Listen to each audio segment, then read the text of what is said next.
మీరన్నారు పాలేకర్ గారిది ఒక డ్రమ్ములో పేడేస్తారు, ఇది 30 ఎకరాలకి ఎలా సరిపోద్ది, ఇవన్నీ మీ మధ్యలో ఉన్నాయి అన్నారు కదా.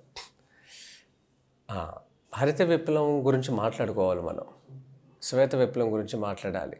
ఈ రెండు చిన్నప్పుడు మనకి చాలా గొప్ప అని రాశారు. Green revolution, white revolution. ఈ రెండు ఘోర తప్పిదం. ఈ రెండిటి వల్ల మన ఆర్థిక వ్యవస్థ, గ్రామీణ ఆర్థిక వ్యవస్థ, మన యొక్క వ్యవసాయానికి సంబంధించిన పనులు, కళలు, తర్వాత మన ఆరోగ్యం, మన ఆర్థిక పరిస్థితులు, మన భూమి యొక్క ఆరోగ్యం, వైవిధ్యం, అన్ని జీవరాశులకు సంబంధించిన వైవిధ్యం, అవన్నీ వాటర్ బాడీస్, నదీ జలాలు అన్నీ కలుషితమైపోయి నిస్సారం అయిపోయినట్టు చేశారు ఈ హరిత విప్లవం. ఇంత దేశ జనాభా ఉన్నారు, స్వతంత్రం వచ్చిన తర్వాత జనం పెరుగుతున్నారు, ఆహార భద్రత అనే ఒక మాటని, భయాన్ని సృష్టించి ఆహారాన్ని మనం జనం కోసం, అవసరాల కోసం ఇది చెయ్యాలి అని ఒకటి తీసుకొచ్చారు. భగవంతుడు, ప్రకృతి మనల్ని సృష్టించాడంటే వాడికి అన్నాన్ని ఎక్కడ సృష్టిస్తాడు, అదే కదా, అది ఖచ్చితం కదా. నారు పోసినోడే నీరు పోస్తాడు అన్నారు కదా, ఇదే సామెత కూడా ఉంది కదా. సైంటిస్టులు ఏం చేశారంటే ఒక రైతుని వినియోగదారుని కింద మార్చారు, ఒక ఫార్మర్ని కన్జ్యూమర్గా చేయడానికి ప్లాన్ చేశారు. ఈ హరిత విప్లవం చేసిన పనే అది. డిపెండ్ అవ్వాలి ఒక కంపెనీ మీద, ఒక కర్మాగారం మీద మనం ఆధారపడి బతకడం అనేది చేశారు. యూరియాని తయారు చేశారు, యూరియాని అమ్ముకుంటాకు వచ్చారు. రెండో ప్రపంచ యుద్ధం తర్వాత ఎవరు కొనలా. అప్పుడు వీళ్ళతో ఎలా కొనిపించాలి, వీళ్ళకి ఆవులు ఉన్నాయి అంటున్నారు, పెంటపోగు ఉంది అంటున్నారు, దెబ్బెరువు అంటున్నారు, దాంతో చేసుకుంటున్నాం, మాకు అక్కర్లేదన్నారు. ఎరువు అంటే ఎరువు కింద వచ్చారు ఫస్ట్ యూరియాని, ఎవరు విశ్వసించాల. అప్పుడు విత్తనం మీద తీసుకొచ్చారు. అప్పటి వరకు మనకున్న ఇన్ని 15-20 బస్తాలు అయ్యే వడ్లు, ఈ విత్తనం మీరు వేస్తే 30 బస్తాలు 40 బస్తాలు వస్తుందని చెప్పారు. మనిషి ఆశాజీవి కదా, ఇక ఆ విత్తనం తీసుకోవడం మొదలుపెట్టారు. అమాయకుడు రైతు విత్తనం తీసుకోగానే వెంటనే ఆ యూరియా వేస్తే ఇది వస్తుందని చెప్పారు. అట్లా ముడిపెట్టారు. అలా విత్తనం చేతిలో పెట్టి ఎరువులు అమ్ముకోవడం మొదలుపెట్టారు. ఇది జరిగి 60 ఏళ్ళు అయిపోయింది. నేను పుట్టకముందు జరిగిపోయింది. నాకు ఇప్పుడు 55 ఏళ్ళు. హరిత విప్లవం ప్రారంభమై 60 ఏళ్ళు దాటిపోయింది. ఈ డ్యామేజ్ స్వతంత్రం వచ్చిన తర్వాతే కదా. స్వతంత్రం వచ్చిన తర్వాత ఎక్కువ జరిగింది. స్వతంత్రం బ్రిటిష్ వాళ్ళు మన దేశాన్ని నాశనం చేసిన దానికి కాదు, మనోళ్ళే. మన దేశాన్ని ఎవరైతే పరిపాలించాడో నెహ్రూ, అతను చేసింది ఎక్కువ, 100%. ఎందుకంటే హరిత దేశం గురించి, కల్చర్ గురించి, సంస్కృతి గురించి ఏమీ తెలియని వాళ్ళని పాలన చేశారు దేశాన్ని.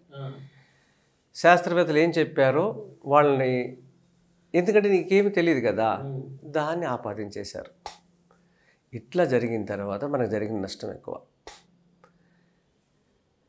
అంటే ఈ వ్యవసాయం గురించి తెలియని వాళ్ళతో మాట్లాడితే ఏం ఉపయోగం? అట్లా మనకి యూరియాలు, ఎరువులు కొనటం అలవాటు చేసింది హరిత విప్లవం ద్వారా. అంతకుముందు ఈ లేవు. అంతకుముందు భారతదేశంలో వ్యవసాయం చేసే రైతులు ఎవరు కూడా ఆత్మహత్యలు చేసుకోలేదు. హరిత విప్లవానికి ముందు ఎవరు కూడా వ్యవసాయాన్ని వదిలేసేసి వేరే వృత్తిలోకి వెళ్ళలేదు, వలసలు పోలేదు. అంటే నాకు మా తాతగారు ఒక ఆయన ఉన్నారు. అంటే నేను 9 ఏళ్ళు 10 ఏళ్ళు ఉన్నప్పుడు వెళ్ళిపోయారు. ఆయన మా నాన్నగారిని తిట్టాడంట, గవర్నమెంట్ ఉద్యోగానికి పోవటం ఏంటి, వ్యవసాయాన్ని పొలాన్ని వదిలేసి బతకలేనివాడు బలిపంతులు అవుతారా అని మా నాన్నగారిని ఉద్యోగం చేయనీయకుండా ఆపారు, గవర్నమెంట్ ఉద్యోగం. నేను అప్పటికి నాకు డౌట్ ఏంటంటే, వ్యవసాయం ఎందుకు చేసినావు నాన్న? ఇప్పటికీ మా నాన్న వ్యవసాయమే చేస్తున్నాడు, కనిగిరి పక్కన పల్లెటూరు. ఇప్పటికీ దున్నపోతులు ఇంట్లో ఉంటాయి. మా నాన్నగారు బ్రాహ్మిన్స్ అయినా దున్నపోతులు, గేదెలు ఇంట్లో ఉంటాయి ఇప్పటికీ రైట్ నౌ. సేద్యం చేస్తారు. ఆ, అలాంటి వ్యక్తి మా మా ఆయన ఎందుకు చెప్పాడు అనేది నాకు అర్థం కాల. ఆ రోజుల్లో రైతుకి అంత వాల్యూ అనేది ఆయన చెప్పేవాడు. అంత వాల్యూ ఉండేదా రైతుకి? అంత విలువ ఉండేదా? ఖచ్చితంగా ఉండేది. రైతు మీద అందరూ ఆధారపడింది సమాజం. భారతదేశంలో ఈ మెకాలే అనేవాడు భారతదేశానికి రాకముందు అన్ని కులాలు వర్ణాలు అయితే ఏవైతే ఉన్నాయో అందరూ కూడా రైతు మీద డిపెండ్ అయ్యేవాళ్ళు. రైతు వీళ్ళందరి మీద డిపెండ్ అయ్యేవాడు. ఈ కులవృత్తులన్నీ ఎన్నైతే కులవృత్తులు ఉన్నాయో ఆ కులవృత్తులందరూ కూడా రైతు మీద డిపెండ్ అయ్యేవాళ్ళు, ఆధారపడేవాళ్ళు. ఈ రైతు వీళ్ళందరి మీద ఆధారపడేవాడు. ఓహో, రైతుకు పని కావాలంటే వీళ్ళందరూ కావాలి. వీళ్ళందరికీ ఆహారం కావాలంటే రైతు కావాలి. అంటే ఎట్లా అంటే అదే ఒక స్మాల్ స్కేల్ ఇండస్ట్రీ. ప్రతి వ్యవసాయ కుటుంబము స్మాల్ స్కేల్ ఇండస్ట్రీ. ప్రతి గ్రామం, ఆ గ్రామంలో రైతులు, ఆ రైతులకు కావాల్సిన అవసరాలు. ఒక రైతు కావాలంటే సేద్యం చేయటానికి నాగలి కావాలి, నాగలికి కాడిమాను కావాలి, ఎద్దులకి వేయటానికి. ఇవన్నీ కూడా ఎవరైతే ఈ వడ్రింగులు ఉన్నారో వాళ్ళు చేసేవాళ్ళు. దానికి కింద పన్ను పెడతారు నాగలికి. అవును, అది కొలిమిలో కాల్చి పెడతారు. అదే ఈ బండికి చక్రానికి కూడా వేడి చేసి పెడతారు. అవన్నీ కమ్మరి చేస్తారు. ఈ రైతుకి కావాల్సిన ఇళ్లలో పాలు పెతకటానికి, పాలు కాయటానికి, పెరుగు చేసుకుంటానికి, అన్నం వండుకుంటానికి కుమ్మరి కుండలు చేస్తాడు. పెళ్ళికి కావాల్సిన ఇంట్లో శుభకార్యాలకు కావాల్సిన బంగారం గొలుసు అంతా కూడా కంసాలు చేస్తాడు. ఈ రోజువారీ కార్యక్రమాలు, పెళ్ళికి కావాల్సిన అంతలో బట్టలన్నీ కూడా చాకలి చేస్తాడు. ఈ నేత అన్నలందరూ కూడా ఈ పండగలకి పెళ్ళిళ్ళకి అందరూ కూడా బట్టలు వేసేసి రైతుకి ఇస్తారు. రైతు ఏం చేస్తాడు, ఎవరు సంవత్సరం మొత్తం ఒక్కొక్కరికి ఒక రాశి పోసి చాకలికి, కమ్మరికి, కుమ్మరికి, కంసాలకి అందరికి పోసిన తర్వాత మిగిలింది రైతు ఇంటికి పట్టుకెళ్తాడు. రైతు కోసం వీళ్ళందరూ కష్టపడతారు, వీళ్ళందరి కోసం రైతు కష్టపడతాడు. ఎంత చక్కని భారతదేశం! ఎక్కడుంది ఈ పోలిక, ఎక్కడుంది ఈ అనుకరణ చెప్పండి భారతదేశం తప్ప. ఇప్పుడు మీరు చెప్తుంటే నాకు గుర్తొస్తుంది, మా దాదా ఆ టైంలో రే ఈ 4 బస్తాలు చాకలో లేరా, ఈ 6 బస్తాలు మన ఇంటికి కంసలో చక్రాలు చేసిన వాళ్ళు, బండి చక్రాలు చేసిన వాళ్ళు లేరా అని అట్లా బస్తాలు ఇచ్చేవారు. నా చిన్నప్పుడు ఇగో ఉన్నాయి బస్తా, అప్పుడు 75 kgs ఎంతో ఉండేది, అది ఇచ్చేసేవాళ్ళు. 5 బస్తాలు వాళ్ళకి రా, లేకపోతే వీళ్ళకి ఇది అని ఇచ్చి మిగిలిన ట్రాక్టర్ బండి ఎక్కించి ఇంటికి తీసుకొచ్చేవాళ్ళు. అవి వాళ్ళు 2 రోజులు ఉన్న తర్వాత పక్క పొలాలు, ఆ పొలాలు, ఈ పొలాలు అన్నీ కలుసుకొని వాళ్ళు ఒక 20-30 బస్తాలు ఇంటికి తీసుకెళ్ళేవాళ్ళు.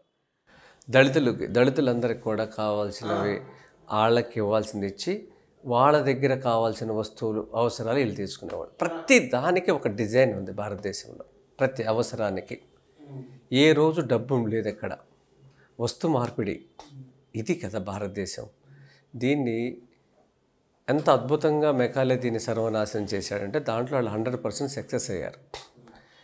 60-70 ఏళ్ళు వెనక్కి తిరిగి చూస్తే ఈ రోజున ఇన్ని కార్పొరేట్ హాస్పిటల్స్. తాత ఉన్నప్పుడు ఏమి హాస్పిటల్స్, తాత ఉన్నప్పుడు ఫెర్టిలిటీ హాస్పిటల్ ఎక్కడున్నాయి? ఇన్ఫెర్టిలిటీ లేదు కదా. తాత ఉన్నప్పుడు ఇంత టెంపరేచర్ ఎక్కడుంది ఈ భూమి మీద? లేదు కదా. తాత ఉన్నప్పుడు వలసలు ఎక్కడ పోయారు, ఆత్మహత్యలు ఎక్కడ చేసుకున్నారు, నేత కార్మికులు ఎక్కడ ఆత్మహత్యలు చేసుకున్నారు? గడిచిన 15 ఏళ్ళలో 3 లక్షల మంది భారతీయ రైతులు చచ్చిపోయారు, ఆత్మహత్య చేసుకున్నారు. ఇంత ఘోరం జరిగినా, ఈ హరిత విప్లవం ఇంత తప్పులు జరిగినా ఇప్పటికీ ప్రభుత్వాలు ప్రతి యూనివర్సిటీలో ప్రతి సంవత్సరం కొత్త వంగడం తయారు చేస్తారు. కొత్త వంగడం అంటే పాతయన్నీ తప్పేనాయిగా. మీరు ప్రతిసారి కొత్తది ఎందుకు చేస్తున్నారు, ఎందుకు చేయాలి కదా? అంటే ఇది కనిపెడతామే ఉంది, మరి పాతయన్నీ చెడ్డయ్యానా మీ ఉద్దేశం? ఇట్లా మళ్ళీ వాళ్ళ మీద ఆధారపడేటట్టు ఇంకా ఈల్డ్ అని ఒక్క కార్బోహైడ్రేట్ ఉండేటట్టుగా డిజైన్ చేసి పిండి పదార్థం చేసి ఒక్కొక్కళ్ళని కోళ్ళ ఫారం కోళ్ళలాగా తయారు చేశారు. దీంట్లో ఆ సోనా మసూరి, బీపీటీ ఈ 2 అత్యంత ప్రమాదకరమైన బియ్యపు గింజలు. ఇవి ఒక్కరోజు కూడా భోజనం చేయటానికి పనికిరావు.